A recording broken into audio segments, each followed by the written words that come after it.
ABD'nin gündemi bu facia. Alevlere teslim olan teknede can kaybı artıyor. Daha da artmasından endişe ediliyor. Olay ABD'nin Los Angeles kenti açıklarında yaşandı. Bir dalış teknesi Santa Cruz Adası yakınlarında alev aldı. Yardım çağrısı üzerine ekipler alarma geçti. İtfaiyeciler yangına hemen müdahale etti.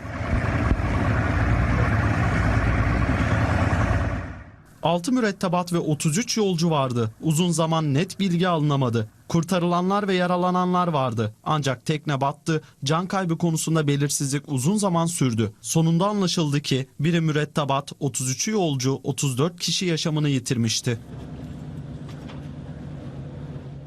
Arama kurtarma çalışmaları durduruldu. 18 metre derinliğe batan tekneden çıkarılan cesetlerin kimliği DNA testiyle belirlendikten sonra ailelere teslim edilecek. Yangının sebebi henüz net olarak bilinmiyor. Teknedeki bir propan tüpünün patlaması sebebiyle çıktığı tahmin ediliyor.